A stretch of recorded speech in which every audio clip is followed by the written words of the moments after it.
ராமேஸ்வரம் மட்டுமல்ல, கோவையில் அருள்பாலிக்கும் மணலிங்கம். சிவலிங்க ரூபங்கள் ஒவ்வொரு கோவிலிலும் ஒவ்வொரு வடிவில் ஒவ்வொரு விதத்தில் காட்சியளித்தாலும் ஒரு சில கோவில்களில் அருள்பாலிக்கும் மூலவர்கள் மிக சிறப்பு வாய்ந்தவர்களாக இருப்பார்.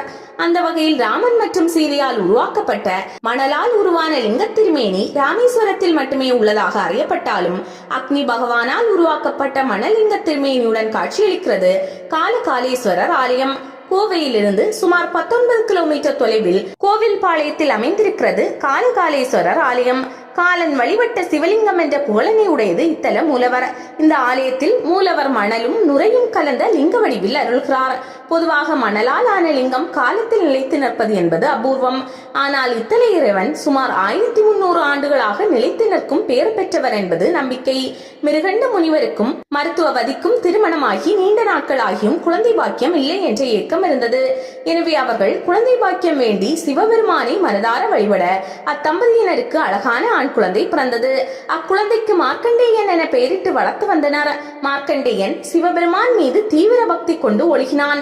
மார்க்கண்டேயனின் 16 வயதிலேயே ஆயுள் முடிய வேண்டும் என்று விதி இருந்தது. ஆயுள் முடியும் நாளில் யமதர்மனின் தூதுவர்கள் அவனது உயிரை எடுக்க வந்தனர். மார்க்கண்டேயன் திருக்கடையூர் சென்று அங்கு எழுந்தருளி இருக்கும் ஈஸ்வரரை இறுக பற்றி கொண்டு சரணாகதி அடைந்தான். இதனால் கோபமடைந்த யமன் பாச கயிற்றை சுழற்றி வீச அக்கயிறு ஈஸ்வரன் மீது விழுந்தது.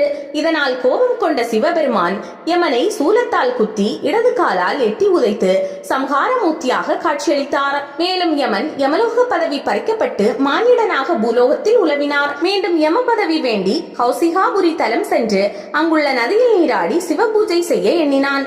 சிவபூஜை செய்ய லிங்கம், விபூதி, வில்வம், ருத்ராட்சம் என ஏதும் கிடைக்கவில்லை. எனவே செய்வதறியாது அங்கு கிடந்த குச்சியை எடுத்து மணல் குவிந்த இடத்தில் குத்தினான். அதன் உள்ளிருந்து நுரை பொங்கி வந்தது.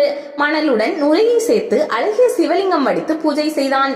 பரம்பொருள் யமனின் முன்பு தோன்றி சாப விமோசனம் அளித்து மீண்டும் யம பதவி வழங்கி அனுக்கிரகமூர்த்தியாக அருளினார்.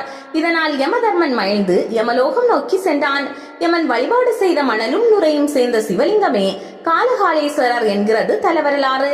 கரிகால சோழன் தன்னை வருத்திய பிணி நீங்குதற் பொருட்டு கொங்கு நாட்டில் பல சிவாலயங்கள் எழுப்பினான் என்பது வரலாறு. அவ்வகையில் காலகாலேஸ்வரருக்கு சிவாலயம் எழுப்பி வழிபட்டான். யமனுக்கு அருள் செய்த தலம் என்பதால் இத்தலத்தில் ஆயுள் ஹோமம், உக்ரஹர சாந்தி, சஷ்டியப்ப பூர்த்தி, பீமரத சாந்தி, சதாபிஷேகம், கனகாபிஷேகம், பூனாபிஷேகம் போன்ற ஹோமங்கள் செய்வது சிறப்பு.